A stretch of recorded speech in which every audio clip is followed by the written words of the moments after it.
यह शिव पुराण का दूसरा अध्याय में हम सुनेंगे कि सिर्फ शिव पुराण के सुनने मात्र से देवराज को शिवलोक की प्राप्ति कैसे हुई।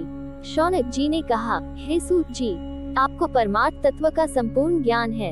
आपकी कृपा से आपकी बताई हुई दिव्य कथा से आज हमने यह जान लिया कि इस भूतल पर कल्याण के लिए इस कथा से उत्तम दूसरा कोई साधन नहीं है।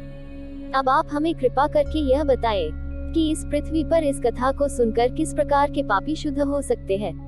सूत जी बोले, हे मुनि, इस पुराण के पठन अथवा ज्ञान से पापी, दुराचारी और काम क्रोध में डूबे रहने वाले लोग शुद्ध हो जाते हैं। कुछ प्राचीन इतिहास कथा बताए हैं जिसके श्रवण या पठन से पापों का पूरा नाश हो जाता है।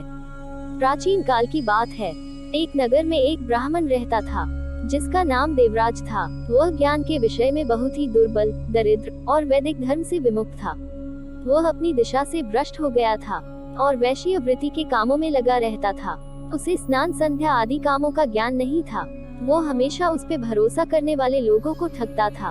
उसने सभी लोगों के धन को हड़प लिया था और वह एक भी धन धर्म के काम में नहीं लगाया था। एक समय पर वह घूमता हुआ प्रतिष्ठान पर पहुंच गया था। वहाँ बहुत सारे साधु महात्मा इकट्ठे हुए थे। वहाँ पर एक शिवालय था। उसकी नजर उस शिवालय पर पड़ी। उसको यह सब देख बुखार आ गया जिससे उसे पीड़ा होने लगी। इस शिवालय में एक ब्राह्मण शिव पुराण कथा कह रहा था। तब वो बुखार में पड़ा हुआ ब्राह्मण भी उसे निरंतर सुन रहा था।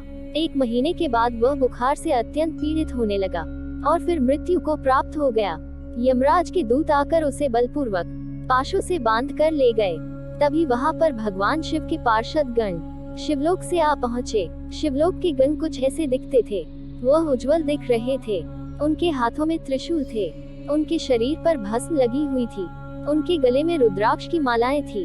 वो लोग अत्यंत क्रोध के साथ यमपुरी में गए और यमराज के दूतों को खूब मारा और धमकाया और उस देवराज को उनके चंगुल से छुड़वाकर अपने अद्भुत विमान में बिठाकर कैलाश पर जाने लगे। यमपुरी में तब बहुत कोलाहल मच गया था, जिसे सुनकर धर्मराज अपने भवन से बाहर निकले।